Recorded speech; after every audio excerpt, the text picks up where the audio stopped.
You'll have to excuse me, I've got nasal congestion and a nasty cough. But I figured I'd do this story. It's very short. So I figured, you know what? Why not? And this is not my story. This is a story by Shari Burke called Something Bad, Something Good, Part 1. High school. They all dreamed of it, but never really thought of really getting there. But Shelley, Chloe, Mary, Stella, Courtney, Lily, Alexis, Aaron, Derek, Max, and Nathan made it. Oh boy, that's a lot of names. The girls were walking towards Lily's locker, chattering and laughing as they went. It's already the end of September. No, it's already the end of September, Chloe exclaimed. I noticed, replied Stella sarcastically. Suddenly, a loud scream was heard, almost like the sound of car brakes screeching. Lily was staring at the floor, eyes wide, panting for breath. Lily! What in the world is that? Not sure. All that I know is that it's red. Seeing something shining in Lily's locker, Shelley grabbed something long, skinny, and very sharp. A knife? Yeah, and it has a note on it. Reads, You're an RC, Shelley. You can run, but you can't hide. RC? Are you sure it said RC? Yup. Ugh, Lily groaned. And now I know what that thing on the floor is. It's a piece of chicken with blood on it. This calls for an explanation. Agreed, Mary. Spill it, Lily. The Reds did this. They're a group who are all about the color red. I was in the group a few years ago. They're probably getting me back for getting them in trouble. But what's an RC, Lil? An RC, Shelley, is short for red chicken, meaning I'm scared of them. So let's recap. They just got to high school. They go to they go to Lily's locker, and a piece of a bloody chicken falls out of her locker with a knife that says she's afraid of the Reds, which is like this gang. Alright, quick recap, and so let's continue. Well, I think we better get this cleaned up before someone sees it. After cleaning the mess up, they departed in different directions. Hey, Chloe, want to come to my house later? Sorry, Shell, I'll have to go help a student with their homework. Chloe, who was an excellent student in Spanish, helped others with homework. Oh, well, okay, have fun. Getting on her bike, Chloe rode off into a part of town she'd never been before. Whoa, this is not a place I would want to be at in the dark.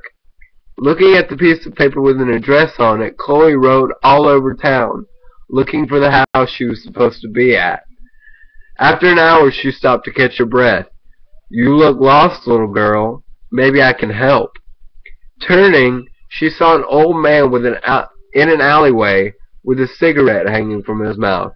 Look, dude, if you try anything, I will do a lot of harm to you. She laughed and said, I'm not going to do anything. He laughed and said, I'm not going to do anything to you, little missy. Just tell me where or what you're trying to find. As Chloe told him the address, the cigarette dropped from his mouth. You're going there? Yeah, can you tell me which way to go? After giving her the directions, Chloe rode off. Getting to the street in which the house was, she looked for the address until she came upon a long driveway with a mansion on top of a hill. Locking up her bike at the bottom, she walked up the driveway, knocking at the door, and waited. When the door opened, she saw a girl dressed in red. Red shirt, pants, socks, shoes, hair, makeup, and even her eyes looked red. So, you must be Chloe, the one who's supposed to help me with Spanish. I'm Jade, come on in. And Chloe thought the outside of the house was big, but the inside was even bigger. A double staircase was in the middle. A huge kitchen and dining room was next to each other. The living room had lots of chairs, a flat-screen TV, a bar with drinks and food in it. Wow, this house is huge! I guess it is. Not as much fun as it used to be. Come on, let's go to my room. As they walked up the stairs, the walls were lined with photos. Most of them were probably family and friends. Here we are. Jade opened the door to a very red room. Everything you could have in a room was red. I keep losing my places formatting.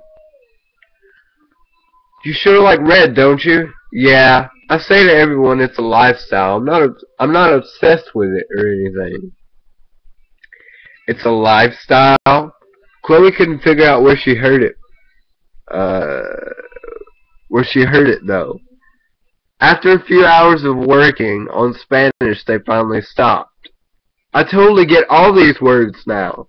Spanish isn't really hard. I'm part Spanish, so I know pretty well. Well, I'm glad Mrs. Ray assigned you to me, Jade said with a laugh. Haha, look, I have to get home now. If you need any help, just ask me at school, okay? I don't think I will, but you never know. As they walked downstairs, the front door opened, and in walked a man and a woman. Oh, hi, Mom, Dad. Not giving a greeting back, Jade's father looked at her and said, Is this another one of your little group members?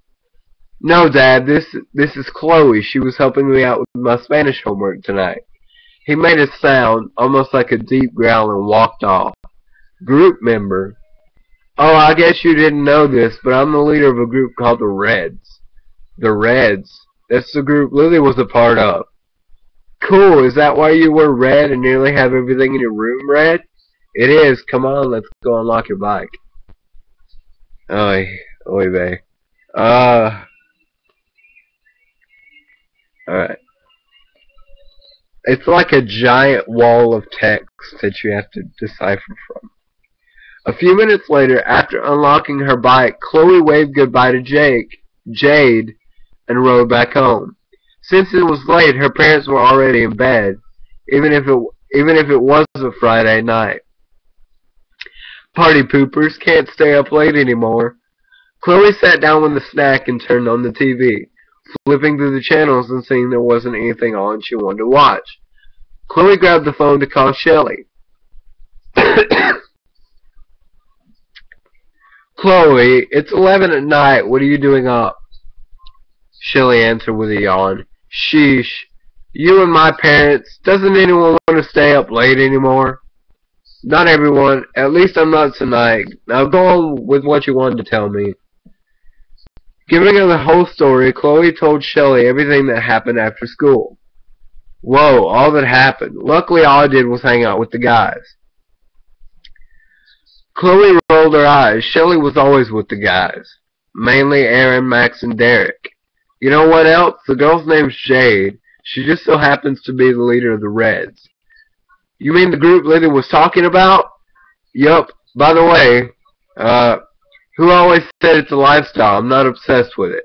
You forgot? It's Aaron. He says that since he likes metal so much. I forgot I'm in this story. Oh, jeez. Well, I shouldn't be too surprised, but I forgot I'm in this story. I'm apparently Aaron in this story. Yeah, okay, well, I'm gonna go to bed. Night, Shelly. Sorry. Saturday was, of course, the next day, which meant it was time for a meeting. Dragging herself down to the field where they were always met, Chloe saw that Aaron and Shelly were already there, but they weren't talking. Why don't you two get a room and kiss there? The two didn't break the connection, but kissed for a few more minutes. I'd say she's a bit jealous, wouldn't you? I think you're right, love. Shelly said with a giggle, I am so not jealous, though I hope you two brushed your teeth. We did. Would you like to check Chloe? Thanks, but no thanks, Aaron. Excuse me. There's usually a lot of action during our meetings. Before is kind of new. What's going on? What? Nothing really, Max. Aaron and Shelley were just having an early morning kiss. Ooh, sounds hot. Oh, shut up. As soon as everyone sat down, Courtney, who you could call the leader of their meetings, began. Oy. Oy vey. Or if you prefer, Jesus Christ. Alright.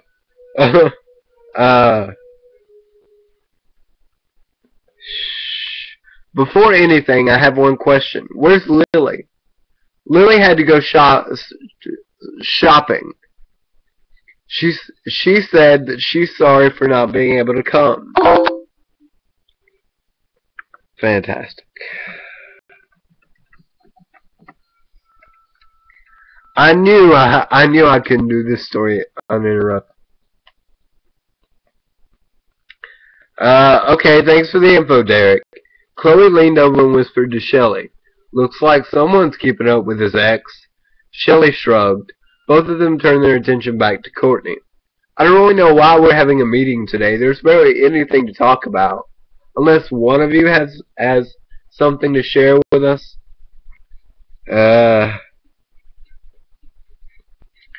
Thinking she should tell everyone what happened last night, Chloe got up and shared her story with everyone. Maybe it was a good thing Lily wasn't here. She would totally freak out if she heard this. I think you're totally right, Stella.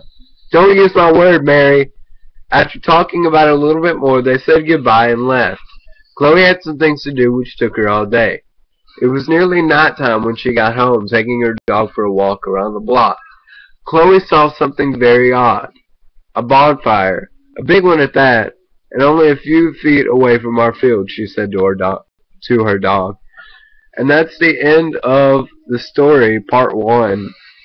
There's supposed to be parts 2 in the making, but that's yet to pop up. But as soon as it happens, I'll get permission from the writer, and it'll be up on this channel. Alright, I guess that's it. That only took about 12 minutes. So, I'll see you when I get better. Alright, thanks guys.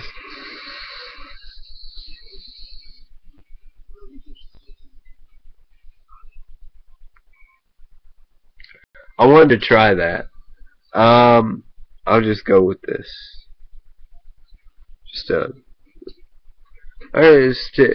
Alright, let's handle this.